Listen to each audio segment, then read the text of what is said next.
Recentemente eu terminei de ler o mangá Soul Eater e hoje eu estou aqui para trazer as minhas impressões sobre a obra, a minha análise, o que eu achei. E é interessante porque o mangá de Soul Eater, ele não é um mangá que te compra de primeira. Muito pelo contrário, ele é um mangá que você precisa de um certo tempo para você acomodar as ideias ali, principalmente o conceito artístico da obra. E sejam todos muito bem-vindos a mais um vídeo aqui no Mundo Otaku. Meu nome é Wellerson, tudo certo com vocês? E hoje quero comentar sobre Soul Eater. Eu li o mangá inteiro, eu havia gravado um shorts aqui pro canal tem um tempinho, quando eu tinha começado a ler o mangá, e só agora eu finalizei, não sei quanto tempo tem, mas tem alguns meses aí. Eu dei uma enrolada também, né? E eu finalmente finalizei Soul Eater, e olha, é um mangá bem interessante, é um mangá muito legal, apesar de eu ter algumas ressalvas ali, há controvérsias em alguns pontos, mas nada que me afastou tanto assim da obra. Eu sei que afastou algumas pessoas, e eu vou comentar sobre esse tópico mais pra frente, mas inicialmente, o que é Soul Eater, do que se trata esse mangá. Eu acho que é importante, antes de qualquer coisa, mencionar que esse mangá é do Atsushi Okubo, que pra quem não sabe é o mesmo mangaka, é o mesmo autor de Fire Force. E outro ponto que também é muito interessante, aqui eu posso estar falando besteira, espero que não, me corrija aqui nos comentários caso eu tenha errado, mas Soul Eater é um prequel, ou prelúdio, que é basicamente uma história contada antes da história principal que nós estamos vendo agora. Então o universo, resumindo aqui basicamente, de Soul Eater, ele existe após o que aconteceu nos eventos finais ali da história de Fire Force. Bem interessante isso, né? E qual é a narrativa de Soul Eater? O que acontece nesse mangá? Basicamente nós somos introduzidos a um mundo, a uma cidade ali chamada de Death City, onde existem estudantes que estudam em uma escola, em um colégio ali chamado Shibuzen. E essa escola ela foi criada e é gerida, dirigida ali pelo Shinigami. E o objetivo é instruir, é ensinar os alunos ali a caçar almas e bruxas. Basicamente é isso. O sistema de armas aqui em Soul Eater é bem interessante porque ele não vai utilizar uma arma específica, uma habilidade completamente aquém do personagem, mas é basicamente uma extensão do personagem, porque nós temos aqui os mestres de armas e as armas demoníacas. E essas armas demoníacas, elas não são armas individuais, sei lá, que o personagem vai lá e pega e utiliza, mas são humanos que portam essa habilidade de se transformar em armas, mas que elas não podem fazer isso de maneira unilateral, elas precisam estar ali alinhadas, conectadas junto com o seu mestre. É claro que existem algumas exceções aqui e ali na história, a gente vai vendo que existem armas demoníacas que lutam, que atuam ali na história por si só, mas via de regra, basicamente existe a arma e o mestre. E, juntos eles são uma coisa só, tem uma ressonância de alma ali que acontece entre eles para fortificar a habilidade, o poder e tudo mais. Então é importante que eles trabalhem de maneira conjunta, porque eles se unindo, eles se tornam um só, apesar de serem pessoas com individualidades separadas de bem diferentes. E é justamente a partir dessa introdução, desse universo completamente caótico e um pouco gótico, que nós somos apresentados aos personagens principais ali de Soul Eater. E eu devo dizer pra vocês que meu personagem favorito de longe é o Death the Kid. Eu gostei pra caramba do personagem. Cada personagem possui uma característica ali, algumas características mais acentuadas do que outros, mas, por exemplo, o Death the Kid, ele tem uma fissura, né? Ele tem uma tara ali com perfeição. As coisas pra ele precisam ser simétricas. E a gente vê que é uma piada recorrente no mangá. O autor, ele joga essa piada em vários contextos, e em todos esses contextos a piada funciona. Ela é engraçada, não chega a ser cansativa, sabe? Porque tem algumas piadas que apenas se tornam chatas, maçantes depois de um certo tempo. Mas aqui não. Pelo menos com Death the Kid, na minha opinião ali, eu achei que funcionou em todos os momentos. Porque é algum momento que vai contrastar com a situação ou mesmo com a posição dele, né? Ele tem um posicionamento que parece ser muito elevado ali, que dá uma certa prepotência pra ele em posição, mas ele joga a cartada, o autor utiliza a cartada ali da simetria, do perfeccionismo, que acaba quebrando completamente essa aura. Então são momentos muito engraçados e que eu acho que funciona bastante. E nós temos também o Black Star. O Black Star é um personagem que inacreditavelmente funciona com ele. Eu acho que,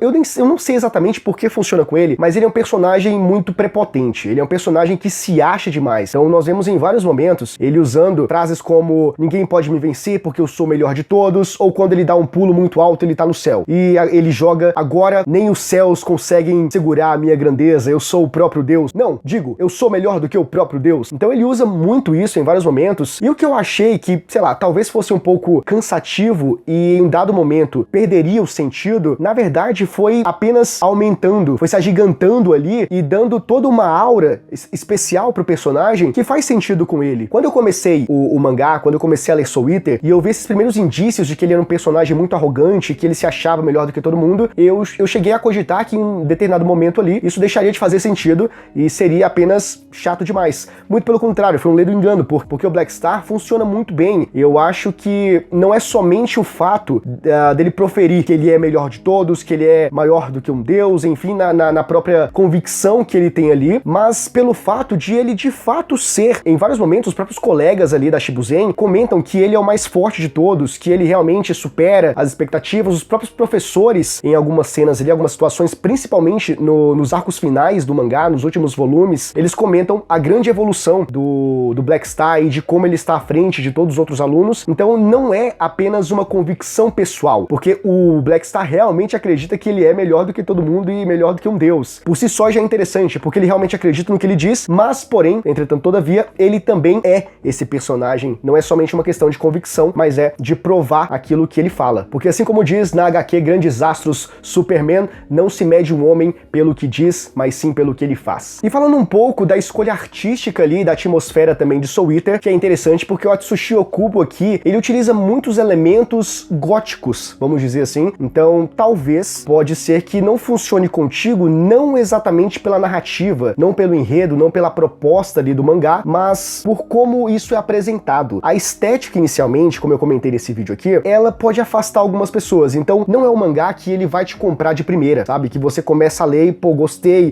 da arte, dos traços do autor, é muito lindo. Muito pelo contrário, ele pode afastar porque é um pouco exagerado demais. O Okubo, ele teve influência direta, ele tomou como inspiração muitas obras do Tim Burton. Então, se você conhece aí o Tim Burton, você sabe que vai fazer sentido esses paralelos e muito desses traços artísticos está presente diretamente no mangá de Soul Eater. Mas é claro, existe muito humor, existe muita ação, mas no meio de tudo isso, você vai ver vários ângulos exagerados, vários designs de personagens também muito exagerados, muito excêntricos, e talvez tu já não curta muito a ideia de um conceito mais gótico, mais sombrio. Então, em resumo, todo o conceito meio esotérico da coisa torna tudo bastante excêntrico. Então, talvez possa não te cativar inicialmente, né? Se você der uma chance pro mangá, com o passar dos volumes, ele começa ali a chamar a tua atenção, você vai digerindo melhor tanto a narrativa quanto a parte artística da coisa, e talvez em um dado momento ali Soul Eater comece a funcionar contigo. Agora, para finalizar esse vídeo aqui, eu quero comentar sobre um ponto que é talvez o ponto negativo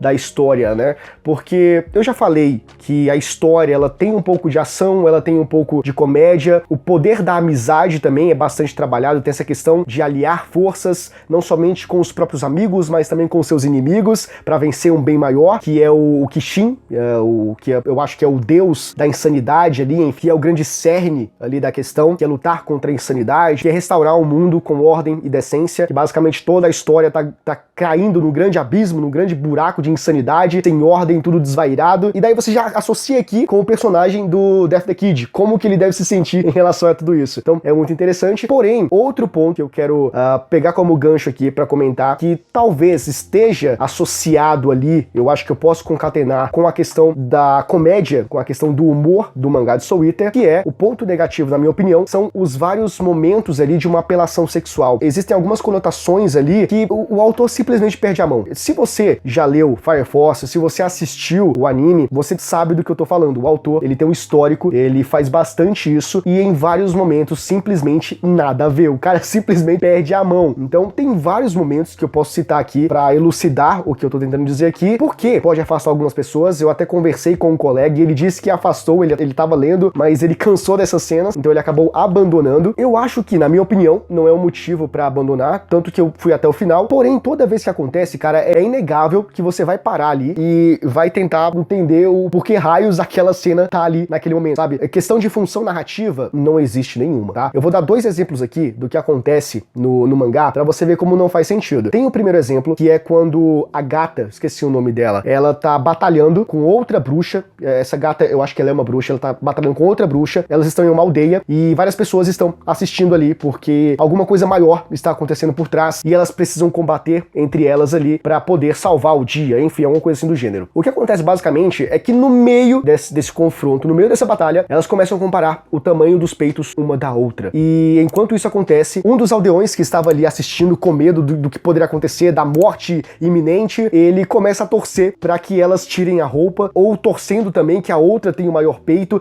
e elas precisam lutar ali pra tirar a roupa pra ver qual é o que tem o maior peito e tem aquele sangramento nasal e é isso que acontece.